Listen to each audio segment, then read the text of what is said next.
मध्य प्रदेश के धार स्थित भोजशाला परिसर पर हाईकोर्ट का एक बड़ा फैसला आया है। मध्य प्रदेश हाईकोर्ट ने इसे मंदिर करार दिया है।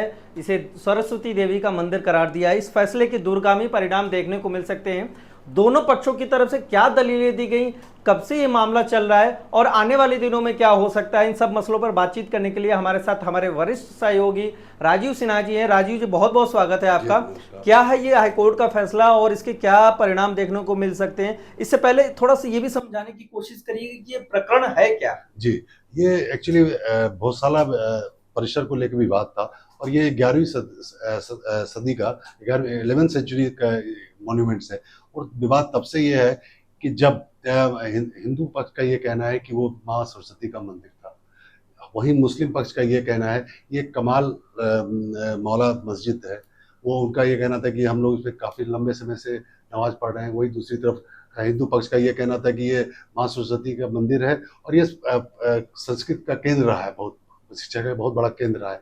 तो कंट्रोवर्सी ये थी और ये 2003 में ये कंट्रोवर्सी और बढ़ गई थी जब एएसआई ने बीच का रास्ता अपनाते हुए ये कहा था कि मंगलवार को हिंदू पक्ष को उस पर मंदिर में पूजा करने की अनुमति होगी, वहीं शुक्रवार को मुस्लिम पक्ष को नमाज पढ़ने की अनुमति होगी।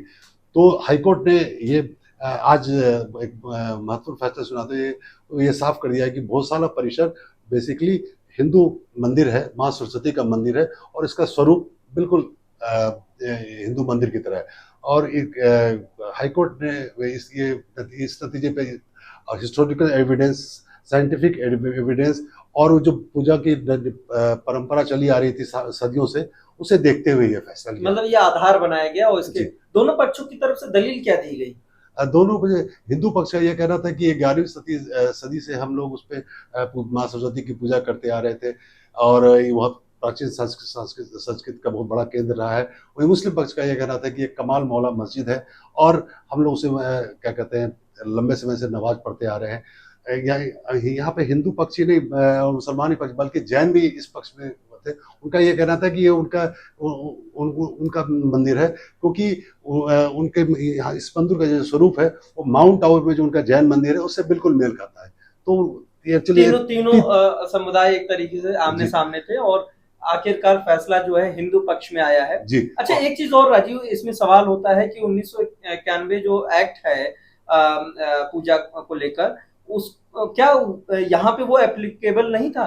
जी, अगर कानून की जानकारों के माने तो बेसिकली भोजशाला परिसर जो है वो एएसआई प्रोटेक्टेड मॉन्यूमेंट है। तो 1991 का act, place of worship act जो है वो बेसिकली उन पे एप्लीकेबल नहीं होता है जहाँ पे एएसआई प्रोटेक्टेड मॉन्यूमेंट है।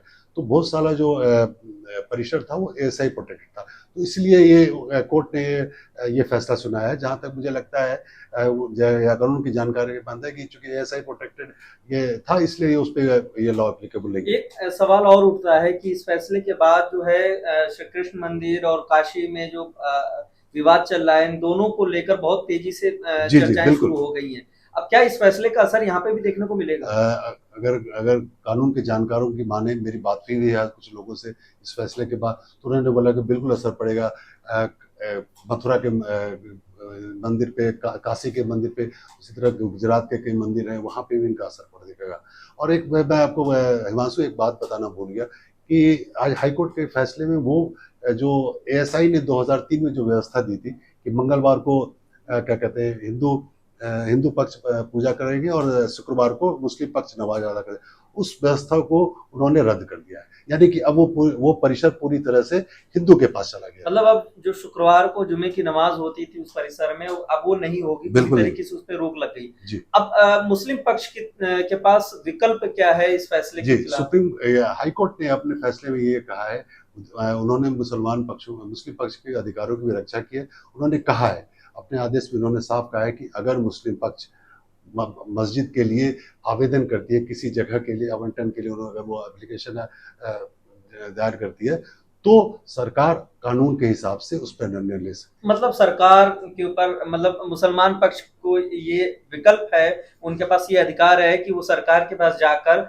मस्जिद के लिए जमीन सरकार से ले सकते हैं और वहां पर मस्जिद बना सकते हैं। बिल्कुल। अभी कानूनी तौर पे उनके पास क्या विकल्प है? अभी उनके पास बिल्कुल, आप ये तय मानिए कि मुस्लिम पक्ष इस हाईकोर्ट के इस फैसले के खिलाफ सुप्रीम कोर्ट जल्द दरवाजा खटखटाएगा। जल्द दरवाजा खटखटाएगा।